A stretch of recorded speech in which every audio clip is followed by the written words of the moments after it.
নমস্কার, আমি চন্দ্রা। আমার এই গল্প পাঠে মৌ চ্যানেলটি যদি আপনাদের ভালো লেগে থাকে তাহলে অবশ্যই লাইক, শেয়ার ও সাবস্ক্রাইব করে পাশে থাকবেন এবং আপনাদের মূল্যবান মতামত কমেন্টের মাধ্যমে আমাকে অবশ্যই জানাবেন। আজকে পাঠ করছি শ্রী বিভূতিভূষণ বন্দ্যোপাধ্যায়ের অপরাজিত। শুরু করছি।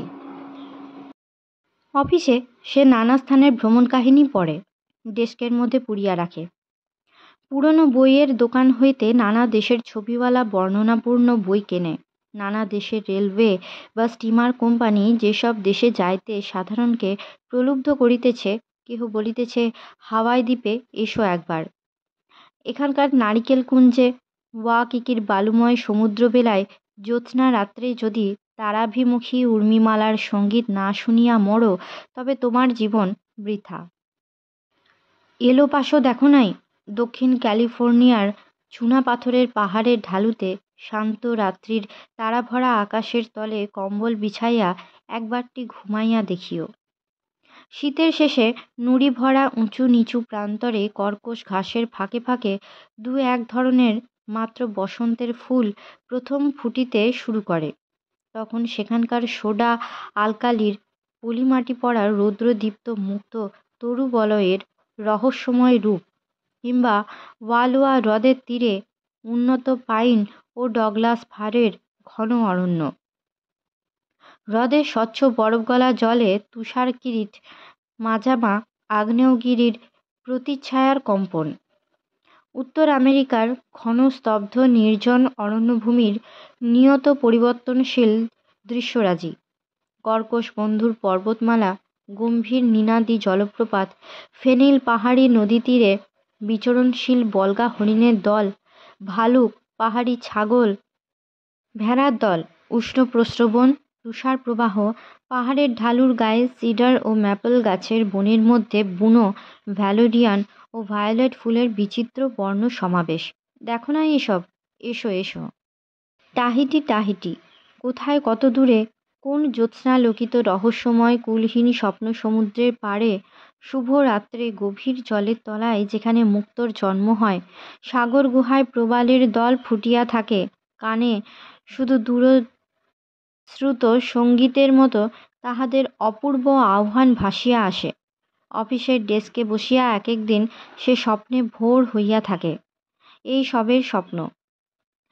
এই রকম নির্জন স্থানে যেখানে লোকালয় নাই, ঘন নারিকেল কুঞ্জের মধ্যে ছোট কুটিরে খোলা জানালা দিয়া দূরের নীল সমুদ্র চোখে পড়িবে, তার ওপারে মরকতশ্যাম ছোট ছোট দ্বীপ, বিচিত্র পক্ষীরাজি, অজানা দেশের অজানা আকাশের তলে তারার আলোয় উজ্জ্বল মাঠটা একটা রহস্যময় বার্তা বহিয়া আনিবে।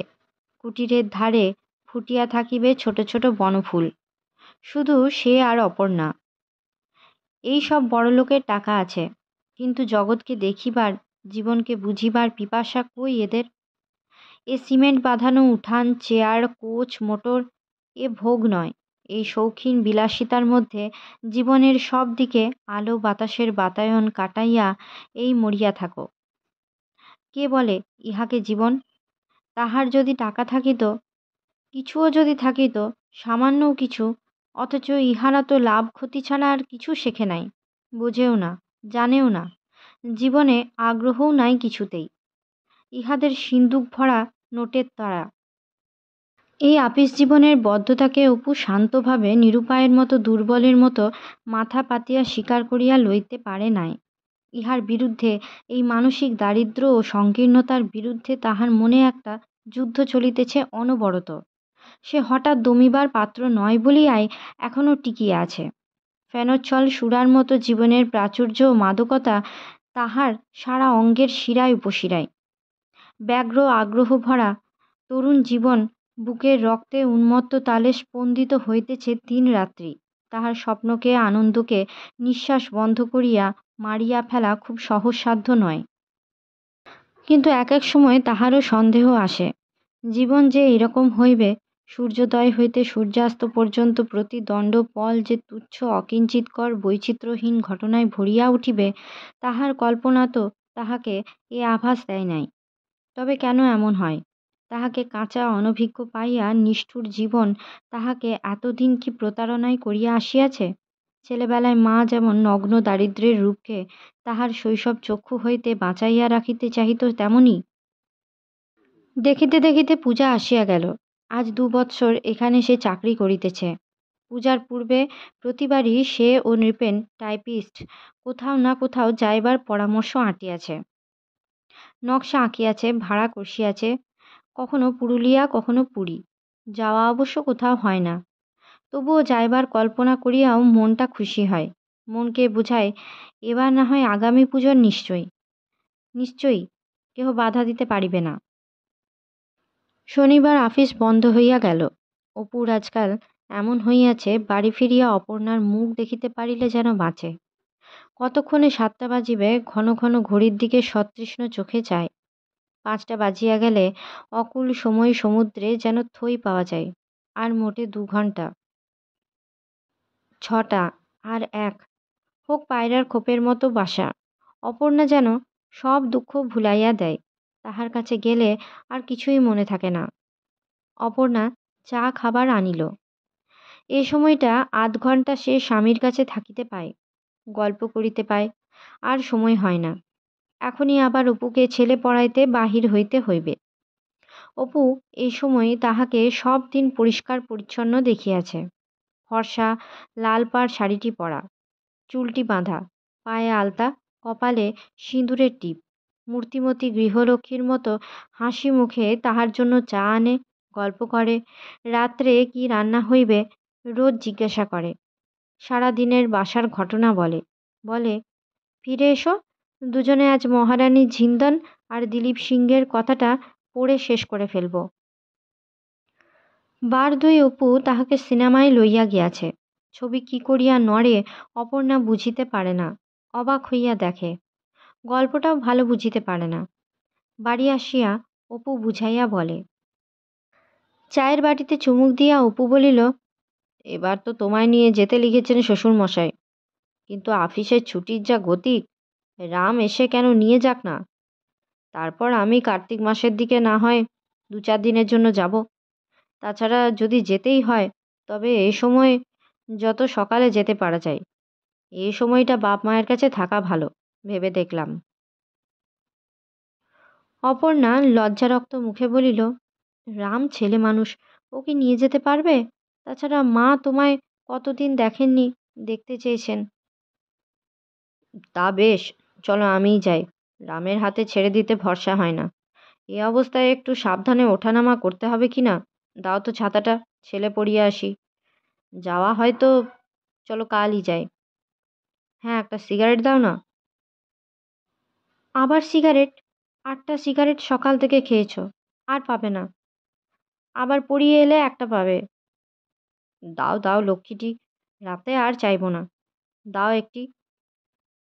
অপর্ণা ভ্রু কুঞ্চিত করিয়া হাসি মুখে বলিল, আবার রাত্রে তুমি কি ছাড়বে আর একটা না নিয়ে? তেমন ছেলে তুমি কি না? বেশি সিগারেট খাই বলিয়া অপুই সিগারেটের টিন অপর্ণার জিম্মায় রাখিবার প্রস্তাব করিয়াছিল। অপর্ণার কড়াকড়ি বন্দোবস্ত সবসময় খাটে না। অপু বরাদ্দ অনুযায়ী সিগারেট নিঃশেষ করিবার পর আরও চায়, পিড়াপিড়ি করে। অপর্ণাকে শেষকালে দিতেই হয়। তবে ঘরে সিগারেট না মিলিলে বাহিরে গিয়া সে পারতপক্ষে কেনে না। অপর্ণাকে প্রবঞ্চনা করিতে মনে বড় বাধে, কিন্তু সব দিন নয়। ছুটি ছাটার দিন বাড়তি প্রাপ্য আদায় করিয়াও আরও 2-1 বাস্ক কেনে, যদিও সে অপর্ণাকে জানায় না। ছেলে পড়াইয়া আসিয়া অপু দেখিল উপরের রুগ্ন ভদ্রলোকটির ছোট মেয়ে পিন্টু তাহাদের ঘরের এক কোণে ভীত পাংশু মুখে বসিয়া আছে। বাড়িশুদ্ধ হইচই। অপর্ণা বলিল, ওগো, এই পিন্টু গাঙ্গুলিদের ছোট খুকিকে নিয়ে গোলদিঘিতে বেড়াতে বেরিয়েছিল। ও বুঝি চিনে বাদাম খেয়ে কলে জল খেতে গিয়েছে, আর ফিরে এসে দেখে খুকি নেই। তাকে আর খুঁজে পাওয়া যাচ্ছে না। ওর মা তো একেই জুজু হয়ে থাকে। আহা, সে বেচারি তো নবমীর পাঁঠার মতো কাঁপছে আর মাথা কুটছে। আমি পিন্টুকে এখানে লুকিয়ে রেখে দিয়েছি, নইলে ওর মা ওকে আজ গুঁড়ো করে দেবে। আর গাঙ্গুলি গিন্নি যে কী কাণ্ড করছে জানোই তো তাকে, তুমিও তো একটু দেখো না। গাঙ্গুলি গিন্নি মরা কান্নার আওয়াজ করিতেছে কানে গেল। ওগো, আমি দুধ দিয়ে কি কালসা পুষেছিলাম গো, আমার এ কি সর্বনাশ হলো গো মা। ওগো, তাই আপদের বিদায় হয় না আমার গাত থেকে, এতদিনে মনোবাঞ্ছা ইত্যাদি। অপু তাড়াতাড়ি বাহির হইয়া গেল, বলিল, পিন্টু খেয়েছে কিছু? মা খাবে কি, ও কি ওতে আছে? গাঙ্গুলি গিন্নি দাঁতে পিসছে। আহা, ওর কোনো দোষ নেই, ও কিছুতেই নিয়ে যাবে না, সেও ছাড়বে না, তাকে আগলে রাখা কি ওর কাজ? সকলে মিলিয়া খুঁজিতে খুঁজিতে খুকিকে কলুটোলা থানায় পাওয়া গেল। সে পথ হারাইয়া ঘুরিতেছিল, বাড়ির নম্বর রাস্তার নাম বলিতে পারে না। একজন কনস্টেবল এ অবস্থায় তাহাকে পাইয়া থানায় লইয়া গিয়াছিল। বাড়ি আসিলে অপর্ণা বলিল, পাওয়া গিয়েছে ভালোই হলো। আহা, বউটাকে আর মেয়েটাকে কি করে এই গাঙ্গুলি গিন্নি দাঁতে পিসছে গো। মানুষ মানুষকে এমনও বলতে পারে? কাল নাকি এখান থেকে বিদায় হতে হবে, হুকুম করে গিয়েছে। অপু বলিল, কিছু দরকার নেই, কাল আমরা তো চলেই যাচ্ছি। আমার তো আসতে এখনো 4-5 দিন দেরি, ততদিন ওরা রোগী নিয়ে আমাদের ঘরে এসে থাকুক, আমি এলেও অসুবিধা হবে না। আমি না হয় এই পাশে বড়দাবাবুদের মেশে গিয়ে রাত্রে শোবো। তুমি গিয়ে বলো বউ ঠাকরুনকে। আমি বুঝি অপর্ণা, আমার মা আমার বাবাকে নিয়ে কাশিতে আমার ছেলেবেলায় ওই রকম বিপদে পড়েছিলেন। তোমাকে সেসব কথা কখনো বলিনি অপর্ণা। বাবা মারা গেলেন, হাতে একটা সিকি পয়সা নেই আমাদের। সেখানে 2-1 জন লোক কিছু কিছু সাহায্য করলে ভবিষ্যৎ খরচ জোটে না। আমাতে রাত্রে শুধু অড়হরের ডাল ভিজে খেয়ে কাটিয়েছি। আমি তখন ছেলে মানুষ, বছর 10 মোটে বয়স। গরিব হওয়ার কষ্ট যে কি তা আমার বুঝতে বাকি নেই। কাল সকালেই ওরা এখানে আসুন। অপর্ণা যাইবার সময় পিন্টুর মা খুব কাঁদিল। এ বাড়িতে বিপদে আপদে অপর্ণা যথেষ্ট করিয়াছে। রোগী সেবা করিয়া ছেলে মেয়েকে দেখিতে সময় পাইত না।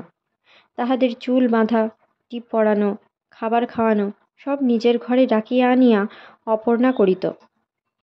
পিন্টু তো মাসিমা বলিতে অজ্ঞান। সকলের কান্না থামে তো পিন্টুকে আর থামানো যায় না। বউয়ের বয়স অপর্ণার চেয়ে অনেক বেশি। সে কাঁদিতে কাঁদিতে বলিল, চিঠি দিও ভাই, দুটো দুঠাই ভালোই ভালোই হয়ে গেলে আমি মায়ের পুজো দেব। ঘরের চাবি পিন্টুর মায়ের কাছেই রইল।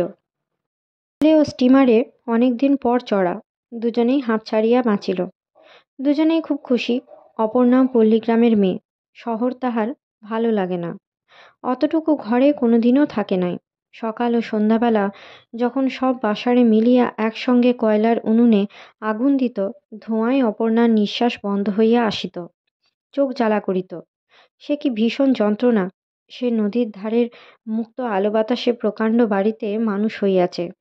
এসব কষ্ট জীবনে এই প্রথম। এক একদিন তাহার তো কান্না পাইত, কিন্তু এই 2 বৎসরে সে নিজের সুখ সুবিধার কথা বড় একটা ভাবে নাই। অপুর উপরে তাহার একটা অদ্ভুত স্নেহ গড়িয়া উঠিয়াছে, ছেলের উপর মায়ের স্নেহের মতো। অপুর কৌতুকপ্রিয়তা, ছেলে মানুষই খেয়াল, সংসারে অনভিজ্ঞতা, হাসি খুশি এসব অপর্ণার মাতৃত্বকে অদ্ভুতভাবে জাগাইয়া তুলিয়াছে। তাহার উপরে স্বামীর দুঃখময় জীবনের কথা, ছাত্রাবস্থায় দারিদ্র অনাহারের সঙ্গে সংগ্রাম, সে সব শুনিয়াছে। সেসব অপু বলে নাই, সে সব বলিয়াছে প্রণব। বরং অপু নিজের অবস্থা অনেক বাড়াইয়া বলিয়াছিল। নিশ্চিন্দিপুরের নদীর ধারের পৈতৃক বৃহৎ দোতলা বাড়িটার কথাটা আরও 2-1 বার না তুলিয়াছিল এমন নহে। নিজে কলেজ হোস্টেলে ছিল এ কথাও বলিয়াছে। বুদ্ধিমতী অপর্ণার স্বামীকে চিনিতে বাকি নাই, কিন্তু স্বামীর কথা সে যে সর্বৈব মিথ্যা বলিয়া বুঝিয়াছে এ ভাব একদিনও দেখায় নাই। বরং সস্নেহে বলে, দেখো, তোমাদের দেশের বাড়িটাতেই যাবে যাবে বললে, একদিনও তো গেলে না। ভালো বাড়িখানা, পলুদার মুখে শুনেছি জমি জমাও বেশ আছে। একদিন গিয়ে বরং সব দেখে শুনে এসো, না দেখলে কি ওইসব থাকে? অপু আমতা আমতা করিয়া বলে, তা যেতামই তো, কিন্তু বড় ম্যালেরিয়া, তাতেই তো সব ছাড়লাম কি না, নইলে আজ অভাব কি। কিন্তু অসতর্ক মুহূর্তে 2-1টা বেফাঁস কথা মাঝে মাঝে বলিয়াও ফেলে, ভুলিয়া যায় আগে কি বলিয়াছিল কোন সময়। অপর্ণা কখনো দেখায় নাই যে এসব কথার অসামঞ্জস্য সে বুঝিতে পারিয়াছে। না খাইয়া যে কষ্ট পায় অপর্ণার একথা জানা ছিল না। সচ্ছল ঘরের আদরে লালিতা মেয়ে, দুঃখ কষ্টের সন্ধান সে জানে না। মনে মনে ভাবে এখন হইতে স্বামীকে সে সুখে রাখিবে। এটা একটা নেশার মতো তাহাকে পাইয়াছে। অল্প দিনেই সে আবিষ্কার করিয়া ফেলিল অপু কি কি খাইতে ভালোবাসে। তালের ফুলুরি সে করিতে জানিত না, কিন্তু অপু খাইতে ভালোবাসে বলিয়া মনসাপতায় নিরুপমার কাছে শিখিয়া লইয়াছিল। এখানে সে কতদিন অপুকে কিছু না জানাইয়া বাজার হইতে তাল আনাইয়াছে, সব উপকরণ আনাইয়াছে। অপু হয়তো বর্ষার জলে ভিজিয়া আপিস হইতে বাসায় ফিরিয়া হাসি মুখে বলিত, কোথায় পেলে অপর্ণা? এত সকালে রান্নাঘরে কি দেখি? পরে উঁকি দিয়া দেখিয়া বলিত, তালের বড়া ভাজা হচ্ছে বুঝি? তুমি জানলে কি করে? বারে। অপর্ণা উঠিয়া স্বামীর শুকনো কাপড়ের ব্যবস্থা করিয়া দিত, বলিত, এসো না, ওখানেই বসে খাবে, গরম গরম ভেজে দিই। অপুর বুকটা ছ্যাঁত করিয়া উঠিত। ঠিক এইভাবেই কথা বলিত মা। অপুর অদ্ভুত মনে হয়, মায়ের মতো স্নেহশীলা সেবাপরায়ণা সেই রকমই অন্তর্যামিনী। বার্ধক্যের কর্মক্লান্ত মা যেন ইহারই নবীন হাতে সকল ভার সঁপিয়া দিয়া চলিয়া গিয়াছেন। মেয়েদের দেখিবার চোখ তাহার নতুন করিয়া ফোটে। প্রত্যেককে দেখিয়া মনে হয় এ কাহারও মা, কাহারও স্ত্রী, কাহারও বোন। জীবনে এই তিন রূপেই নারীকে পাইয়াছে। তাহাদের মঙ্গল হস্তের পরিবেশনে এই ২৬ বৎসরের জীবন পুষ্ট হইয়াছে। তাহাদের কি চিনিতে বাকি আছে তাহার? স্টিমার ছাড়িয়া দুজনে নৌকায় চড়িল। অপর্ণার খুড়তুতো ভাই মুরারি উহাদের নামাইয়া লইতে আসিয়াছিল। সেও গল্প করিতে করিতে চলিল। অপর্ণা ঘোমটা দিয়া একপাশে সরিয়া বসিয়াছিল। হেমন্ত অপরাহ্নে স্নিগ্ধ ছায়া নদীর বুকে নামিয়াছে। বাঁ দিকের তীরে সারি সারি গ্রাম। একখানা বড় হাঁড়ি কলসি বোঝাই ভর জসাইকাটির ঘাটে বাঁধা। অপুর মনে একটা মুক্তির আনন্দ। আর মনেও হয় না যে জগতে শিলেদের অফিসের মতো ভয়ানক স্থান আছে। তাহার সহজ আনন্দপ্রবণ মন আবার নাচিয়া উঠিল। চারিধারের এই শ্যামলতা প্রসার, নদী জলের গন্ধের সঙ্গে তাহার যে নারীর যোগ আছে। কৌতুক দেখিবার জন্য অপর্ণাকে লক্ষ্য করিয়া হাসি মুখে বলিল, ওগো কলা বউ, ঘোমটা খোলো, দেখো চেয়ে বাপের বাড়ির দেশটা চেয়ে দেখো গো। মুরারি হাসি মুখে অন্যদিকে মুখ ফিরাইয়া রহিল। অপর্ণা লজ্জায় আরও জড়সড় হইয়া বসিল। আরও খানিকটা আসিয়া মুরারি বলিল, তোমরা যাও, এইখানের ঘাটে যদি বড় মাছ পাওয়া যায় জ্যাঠাইমা কিনতে বলে দিয়েছেন। এইটুকু হেঁটে যাব এখন। মুরারি নামিয়া গেলে অপর্ণা বলিল, আচ্ছা তুমি কি দাদার সামনে এরকম করে আমায়? তোমার সেই দুষ্টুমি এখনো গেল না। কি ভাবলে বলো তো দাদা? ছি। পরে রাগের সুরে বলিল, দুষ্টু কোথাকার, তোমার সঙ্গে আমি আর কোথাও কখনো যাব না, কখনো না। থেকো একলা বাসায়। বয়েই গেল। আমি তোমাকে মাথার দিব্যি দিয়ে সেধেছিলুম কি না আমি নিজে মজা করে রেঁধে খাবো? তাই খেও। আহা, কি রান্নার ছাঁদ! তবু যদি আমি না জানতাম। আলু ভাতে, বেগুন ভাতে, ৭ রকম তরকারি, সব ভাতে। কি রাঁধুনি! নিজের দিকে চেয়ে কথা বলো। প্রথম যেদিন খুলনার ঘাটে রেঁধেছিলে, মনে আছে সব আলুনি? ও মা, আমার কি হবে? এত বড় মিথ্যাবাদী তুমি! সব আলুনি? ও মা, আমি কোথায়? সব, বিলকুল, মায় পটল ভাজা পর্যন্ত। অপর্ণা রাগ করিতে গিয়া হাসিয়া ফেলিল, বলিল, তুমি ভাঙন মাছ খাওনি? আমাদের এ নোনা গাঙের ভাঙন মাছ ভারী মিষ্টি। কাল মাকে বলে তোমায় খাওয়াবো। লজ্জা করবে না তার বেলায়? কি বলবে মাকে? ও মা, এই আমার। অপর্ণা স্বামীর মুখে হাত চাপা দিয়ে বলিল, চুপ। ঠিক সন্ধ্যার সময় অপর্ণাদের ঘাটে নৌকা লাগিল। দুজনেরই মনে এক অপূর্ব ভাব। সটিবনের সুগন্ধ ভরা স্নিগ্ধ হেমন্ত অপরাহ্ন তার সবটা কারণ নয়। নদী তীরে ঝুপকি হইয়া থাকা গোল গাছের সবুজ শাড়িও নয়, কারণ তাহাদের আনন্দপ্রবণ অনাবিল যৌবন, ব্যগ্র নবীন আগ্রহ ভরা যৌবন।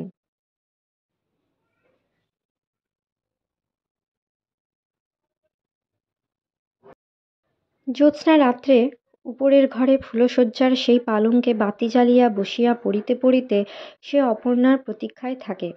নারিকেল শাখায় দেবীপক্ষের বকের পালকের মতো শুভ্র চাঁদের আলো পড়ে।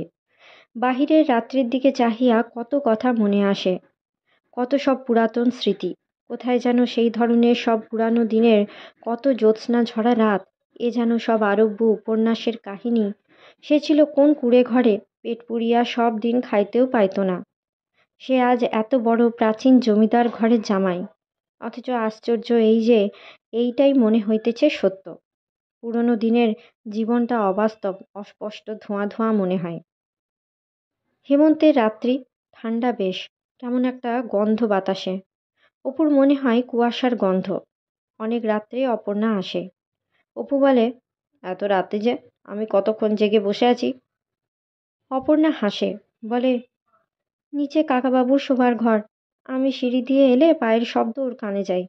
এই জন্য উনি ঘরে খিল না দিলে আসতে পারি নে, ভারী লজ্জা করে। অপু জানালার খড়খড়িটা সশব্দে বন্ধ করিয়া দিল। অপর্ণা লাজুক মুখে বলিল, এই শুরু হলো বুঝি দুষ্টুমি? তুমি কি, কাকাবাবু এখনো ঘুমোননি যে? অপু আবার খটাস করিয়া খড়খড়ি খুলিয়া অপেক্ষাকৃত উচ্চস্বরে বলিল, অপর্ণা, এক গ্লাস জল আনতে ভুলে গেলে যে। ও অপর্ণা, অপর্ণা! অপর্ণা লজ্জায় বালিশের মধ্যে মুখ গুঁজাইয়া পড়িয়া রহিল। ভোররাত্রেও দুজনে গল্প করিতেছিল। সকালের আলো ফুটিল। অপর্ণা বলিল, তোমার কটায় স্টিমার? সারা রাত তো নিজেও ঘুমোলে না, আমাকেও ঘুমোতে দিলে না। এখন খানিকটা ঘুমিয়ে থাকো, আমি অনাদিকে পাঠিয়ে তুলে দেবক্ষণ বেলা হলে। গিয়েই চিঠি দিও কিন্তু, জানালার পর্দাগুলো ধোপার বাড়ি দিও। আমি না গেলে আর সাবানকে দেবে? সস্নেহে স্বামীর গায়ে হাত বুলাইয়া বলিল, কিরকম রোগা হয়ে গিয়েছ, এখন তোমাকে কাজ ছাড়া করতে ইচ্ছে করে না। কলকাতায় না মেলে দুধ, না মেলে কিছু। এখানে একসময় কিছুদিন থাকলে শরীরটা সারত। রোজ অফিস থেকে এসে মোহনভোগ খেও। পিন্টুর মাকে বলে এসেছি, সেই করে দেবে। এখন তো খরচ কমলো, বেশি ছেলে পড়ানোতে কাজ নেই। যাই তাহলে।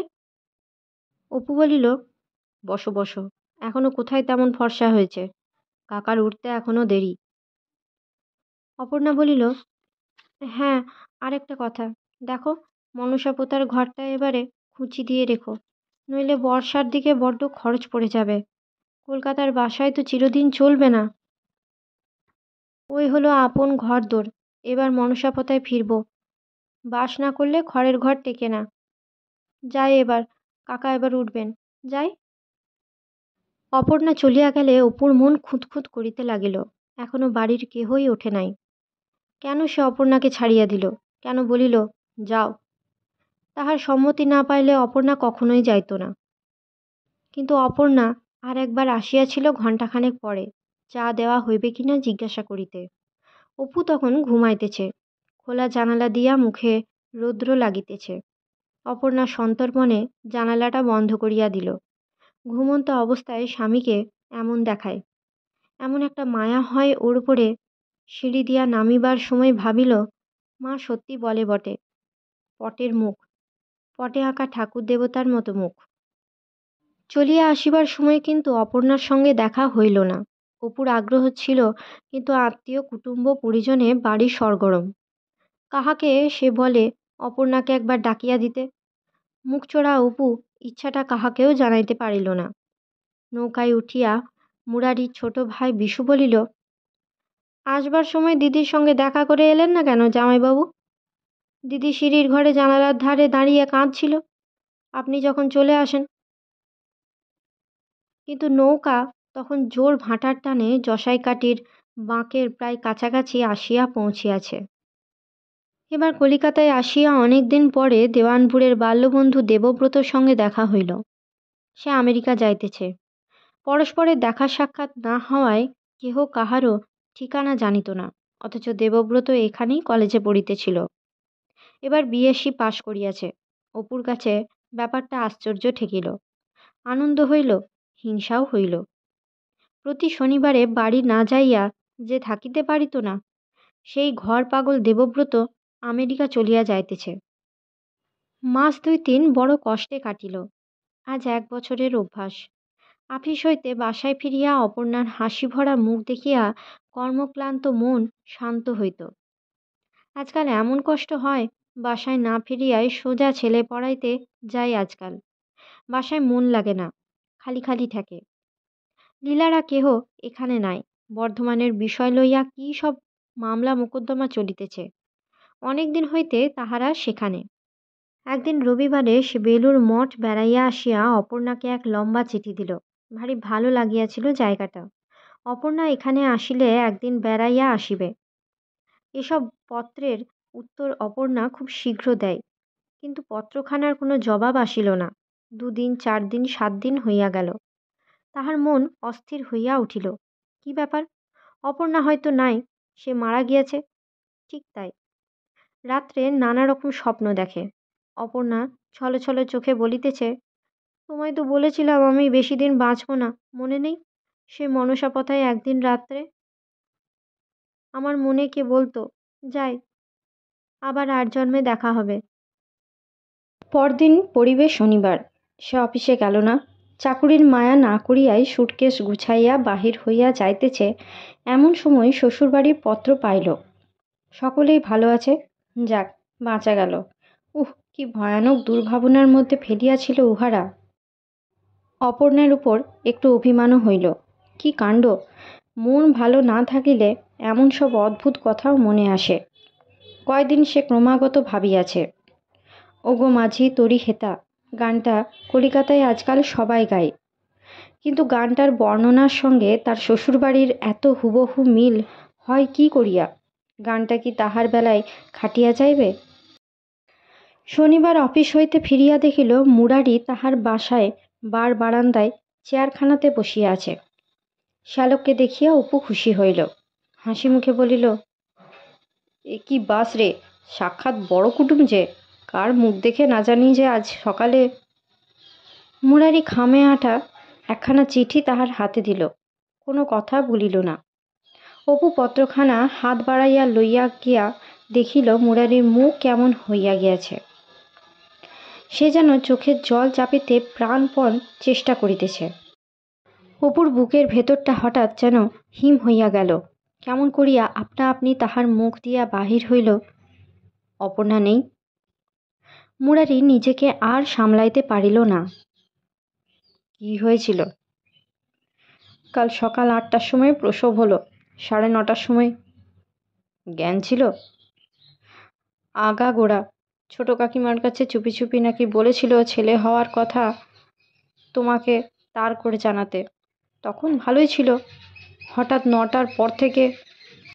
ইহার পরে অপু অনেক সময় ভাবিয়া আশ্চর্য হইত, সে তখন স্বাভাবিক সুরে অতগুলি প্রশ্ন একসঙ্গে করিয়াছিল কি করিয়া। মুরারি বাড়ি ফিরিয়া গল্প করিয়াছিল, অপূর্বকে কি করে খবরটা শোনাবো। সারা রেল আর স্টিমারে শুধু তাই ভেবেছিলাম, কিন্তু সেখানে গিয়া আশ্চর্য হয়ে গেলাম, আমায় বলতে হলো না, এই খবর টেনে বার করলে। মুরারি চলিয়া গেলে সন্ধ্যার দিকে একবার অপুর মনে হইল, নবজাত পুত্রটি বাঁচিয়া আছে না নাই সে কথা তো মুরারিকে জিজ্ঞাসা করা হয় নাই, বা সেও কিছু বলে নাই। কে জানে, হয়তো নাই। কথাটা ক্রমে বাসার সকলেই শুনিল। পরদিন যথারীতি অফিসে গিয়াছিল। অফিস হইতে ফিরিয়া হাত মুখ ধুইতেছে, উপরের ভাড়াটে বন্ধু সেন মহাশয় অপুদের ঘরের বারান্দাতে উঠিলেন। অপু বলিল, এই যে সেন মহাশয়, আসুন আসুন। সেন মহাশয় জিহ্বা ও তালুর সাহায্যে একটা দুঃখসূচক শব্দ উচ্চারণ করিয়া টুলখানা টানিয়া হতাশভাবে বসিয়া পড়িলেন। আহা, রূপে সরস্বতী, গুণে লক্ষ্মী। কলের কাছে সেদিন মা আমার সাবান নিয়ে কাপড় ধুচ্ছেন, আমি সকাল সকাল স্নান করব বলে ওপরের জানলা দিয়ে মুখ বাড়িয়ে দেখি। বললাম, কে বৌমা? তা মা আমার একটু হাসলেন। বলি, তা থাক, মায়ের কাপড় কাচা হয়ে যাক, স্নানটা না হয় 9টার পরে করা যাবে এখন। একদিন ইলিশ মাছের দই মাছ রেঁধেছেন, অমনি তা বাটি করে ওপরে পাঠিয়ে দিয়েছেন। আহা, কি নরম কথা, কি লক্ষ্মীশ্রী! সবই শ্রীহরির ইচ্ছে, সবই তার। তিনি উঠিয়া যাইবার পর আসিলেন গাঙ্গুলি গৃহিণী। বয়সে প্রবীণা হইলেও ইনি কখনো অপুর সঙ্গে সাক্ষাৎভাবে কথাবার্তা বলেন নাই। আধ ঘণ্টা দিয়া ইনি দোরের আড়াল হইতে বলিতে লাগিলেন, আহা, জলজ্যান্ত বউটা অমন হবে তা তো কখনো জানিনি, ভাবিনি। কাল আমায় আমার বড় ছেলে নবীন বলছে রাত্রিরে যে, মা, শুনেছ এরকম অপূর্ববাবুর স্ত্রী মারা গিয়েছেন, এই মাত্র খবর এলো। তা বাবা, আমি বিশ্বাস করিনি। আজ সকালে আবার বাঁটুল বললে। তা বলি, দমদমার গুলির কারখানায় কাজ, দুটো নাকে মুখে গুঁজেই দৌড়োয়। এমন 2.5 টাকা হপ্তা, সাহেব বলেছে বৈশাখ মাস থেকে 1.5 টাকা বাড়িয়ে দেবে। ওই এক ছেলে রেখে ওর মা মারা যায়, সেই থেকে আমারই কাছে। আহা, তা ভেবো না বাবা, সবারই তো কষ্ট আছে। তুমি পুরুষ মানুষ, তোমার ভাবনা কি বাবা? বলে, বজায় থাকুক চুড়োমাসি, মিলবে কত সেবাদাসী। একটা ছেড়ে 10টা বিয়ে করো না কেন? তোমার বয়সটাই বা কি এমন? অপু ভাবিল, এরা লোক ভালো তাই এসে এসে বলছে, কিন্তু আমায় কেন একটু একা থাকতে দেয় না? কেউ না আসে ঘরে, সেই আমার ভালো। এরা কি বুঝবে? সন্ধ্যা হইয়া গেল। বারান্দার যে কোণে ফুলের টব সাজানো, 2-একটা মশা সেখানে বিনবিন করিতেছে। অন্যদিন সে সেই সময়ে আলো জ্বালে, স্টোভ জ্বালিয়া চা হালুয়া করে। আজ অন্ধকারের মধ্যে বারান্দার চেয়ারখানাতে বসিয়াই রহিল। এক মনে সে কি একটা ভাবিতেছিল, গভীরভাবে ভাবিতেছিল। ঘরের মধ্যে দেশলাই জ্বালার শব্দে সে চমকিয়া উঠিল। বুকের ভেতরটা যেন কেমন করিয়া উঠিল। মুহূর্তের জন্য মনে হইল যেন অপর্ণা আছে এখানে, থাকিলে এই সময় সে স্টোভ ধরাইত, সন্ধ্যা দিত। ডাকিয়া বলিল, কে? পিন্টু আসিয়া বলিল, ও কাকাবাবু, মা আপনাদের কেরোসিনের তেলের বোতলটা কোথায় জিজ্ঞেস করলে। অপু বিস্ময়ের সুরে বলিল, ঘরে কে রে পিন্টু? তোর মা ও বউ ঠাকরুন। বলিতে বলিতে সে উঠিয়া দেখিল পিন্টুর মা মেঝেতে স্টোভ মুছিতেছে। বউ ঠাকরুন, তা আপনি আবার কষ্ট করে কেন মিথ্যে? আমি বরং ওটা। তেলের বোতলটা দিয়া সে আবার আসিয়া বারান্দাতে বসিল। পিন্টুর মা স্টোভ জ্বালিয়া চা ও খাবার তৈরি করিয়া পিন্টুর হাতে পাঠাইয়া দিল। ও রাত্রি 9টার পর নিজের ঘর হইতে ভাত বাড়িয়া আনিয়া অপুদের ঘরের মেঝেতে খাইবার ঠাঁই করিয়া ভাতের থালা ঢাকা দিয়া রাখিয়া গেল। পিন্টুর বাবা সারিয়া উঠিয়াছেন, তবে এখনও বড় দুর্বল। লাঠি ধরিয়া সকালে বিকালে একটু আধটু গোলদিঘিতে বেড়াইতে যান। নিচের এক ঘর ভাড়াটে উঠিয়া যাওয়াতে সেই ঘরেই আজকাল ইহারা থাকেন। ডাক্তার বলিয়াছে আর মাসখানেকের মধ্যে দেশে ফেরা চলিবে। পরদিন সকালেও পিন্টুর মা ভাত দিয়া গেল। বৈকালে অফিস হইতে আসিয়া কাপড় জামা না ছাড়িয়াই বাহিরে বারান্দাতে বসিয়াছে। বউটি স্টোভ ধরাইতে আসিল। অপু উঠিয়া গিয়া বলিল, রোজ রোজ আপনাকে কষ্ট করতে হবে না বৌদি, আমি এই গোলদিঘির ধারের দোকান থেকে খেয়ে আসবো চা। বউটি বলিল, আপনি এত কুণ্ঠিত হচ্ছেন কেন ঠাকুরপো? আমার আর কি কষ্ট? টুলটা নিয়ে এসে এখানে বসুন, দেখুন চা তৈরি করি।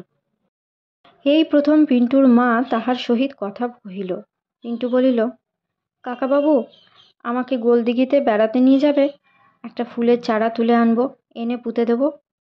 বউটির বয়স 30-এর মধ্যে, পাতলা একহারা গড়ন, শ্যামবর্ণ, মাঝামাঝি দেখিতে।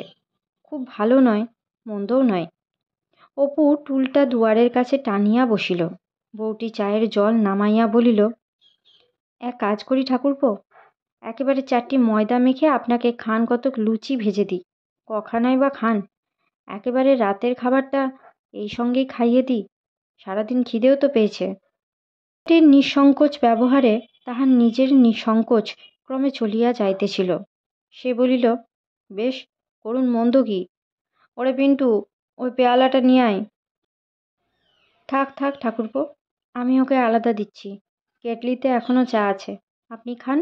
আপনাদের বেলুনটা কোথায় ঠাকুরপো? সত্যি আপনি বড্ড কষ্ট করছেন বউ ঠাকরুন, আপনাকে এত কষ্ট দেওয়াটা। পিন্টুর মা বলিল, আপনি বারবার ওরকম বলছেন কেন? আপনারা আমার যা উপকার করেছেন তা নিজের আত্মীয়ও করে না আজকাল। কে পরকে থাকবার জন্য ঘর ছেড়ে দেয়? কিন্তু আমার সে বলবার মুখ তো দিলেন না ভগবান। কি করি বলুন? আমি রোগী সামলে মেয়েকে যদি খাওয়াতে না পারি, তাই সে দুবেলা আপনি খেয়ে অফিসে গেলেই পিন্টুকে নিজে গিয়ে ডেকে এনে আপনার পাতে খাওয়াতো এক একদিন। কথা শেষ না করিয়াই পিন্টুর মা হঠাৎ চুপ করিল।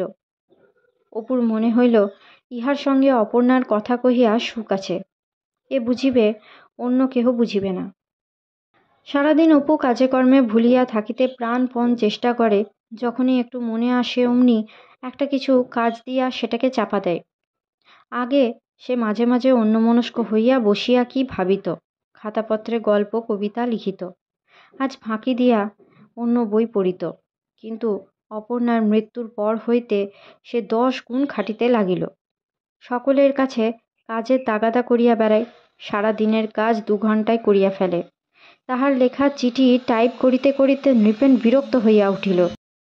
পূর্ণিমা তিথিটা অপর্ণার ছাদের আলিশার ধারে দাঁড়াইয়া, এই তো গত কোজাগরী পূর্ণিমার রাত্রিতে লক্ষ্মীর মতো মহিমাময়ী, কি সুন্দর ডাগর চোখ দুটি, কি সুন্দর মুখশ্রী। অপুর মনে হইয়াছিল ওর ঘাড় ফেরাইবার ভঙ্গিটা যেন রানীর মতো। এক এক সময় সম্ভ্রম আসে মনে।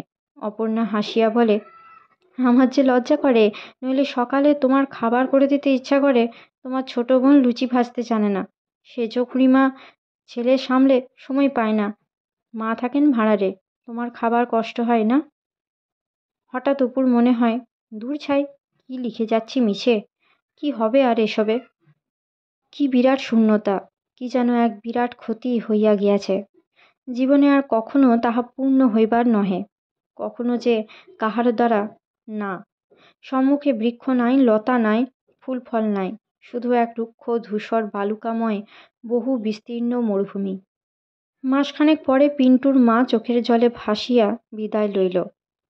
পিন্টুর বাবা যেন সবল হইয়া উঠিয়াছে। দুইজনেই আত্মীয়ের মতো নানা সান্ত্বনার কথা বলিয়া গেল। পিন্টুর মা বলিল, কখনো ভাই দেখিনি ঠাকুরপো, আপনাকে সেই ভাইয়ের মতো পেলুম, কিন্তু করতে পারলাম না কিছু। দিদি বলে যদি মাঝে মাঝে আমাদের ওখানে যান, তবে জানবো সত্যি আমি ভাই পেয়েছি। অপু সংসারের বহু দ্রব্য পিন্টুদের জিনিসপত্রের সঙ্গে বাঁধিয়া দিল। ডালা, কুলো, ধামা, বঁটি, চাকি, বেলুন। পিন্টুর মা কিছুতেই সেসব লইতে রাজি নয়। অপু বলিল, কি হবে বৌঠান, সংসার তো উঠে গেল, ওসব আর কি। অন্য কাউকে বিলিয়ে দেওয়ার চেয়ে আপনারা নিয়ে যান, আমার মনেও তৃপ্তি হবে তবুও। মৃত্যুর পর কি হয় কেহই বলিতে পারে না। 2-1জনকে জিজ্ঞাসাও করিল। ওসব কথা ভাবিয়া তো তাহাদের ঘুম নাই। মেশে বরদাবাবুর ওপরে তাহার শ্রদ্ধা ছিল, তাহার কাছেও একদিন কথাটা পারিল। বরদাবাবু তাহাকে মামুলি সান্ত্বনার কথা বলিয়া কর্তব্য সমাপন করিলেন। একদিন পল ও ভার্জিনিয়ার গল্প পড়িতে পড়িতে দেখিল, মৃত্যুর পর ভার্জিনিয়া প্রণয়ী পলকে দেখা দিয়েছিল। হতাশ মন এতটুকু সূত্রকেই ব্যগ্র আগ্রহে আঁকড়াইয়া ধরিতে ব্যস্ত হইয়া উঠিল। তবুও তো এতটুকু আলো। সে অফিসে, মেশে, বাসায় যেসব লোকের সঙ্গে কারবার করে, তাহারা নিতান্ত মামুলি ধরনের সাংসারিক জীব। অপুর প্রশ্ন শুনিয়া তাহারা আড়ালে হাসে, চোখ টেপাটেপি করে, করুণার হাসি হাসে। এইটাই অপু বরদাস্ত করতে পারে না আদৌ। একদিন একজন সন্ন্যাসীর সন্ধান পাইয়া দরমাহাটার এক গলিতে তাহার কাছে সকালের দিকে গেল। লোকের খুব ভিড়, কেহ দর্শনার্থী, কেহ ঔষধ লইতে আসিয়াছে। অনেকক্ষণ অপেক্ষা করিবার পর অপুর ডাক পড়িল। সন্ন্যাসী গেরুয়াধারী নহে, সাদা ধুতি পরনে, গায়ে হাত কাটা বেনিয়ান, জলচৌকির ওপরে আসন পাতিয়া বসিয়া আছেন। অপুর প্রশ্ন শুনিয়া গম্ভীরভাবে বলিলেন, আপনার স্ত্রী কতদিন মারা গেছেন? 1 মাস 2? তার পুনর্জন্ম হয়ে গিয়েছে? অপু অবাক হইয়া জিজ্ঞাসা করিল, কি করে আপনি মানে? সন্ন্যাসীজি বলিলেন, মৃত্যুর সঙ্গে সঙ্গেই হয়, একদিন থাকে না। আপনাকে বলে দিচ্ছি, বিশ্বাস করতে হয় এসব কথা। ইংরেজি পড়ে আপনারা তো এসব মানেনই না, তাই হতে হবে। অপুর একথা আদৌ বিশ্বাস হইল না। অপর্ণা তাহার অপর্ণা, আর মাস 8-9 পরে অন্য দেশে কোনো গৃহস্থের ঘরে সব ভুলিয়া ছোট খুকি হইয়া জন্মিবে? এত স্নেহ, এত প্রেম, এত মমতা, এত ভুয়োবাজি, অসম্ভব। সারা রাত কিন্তু এই চিন্তায় সে ছটফট করিতে লাগিল। একবার ভাবে হয়তো সন্ন্যাসী ঠিকই বলিয়াছে, কিন্তু তার মন সায় দেয় না। মন বলে, ও কথাই নয়, মিথ্যা মিথ্যা মিথ্যা।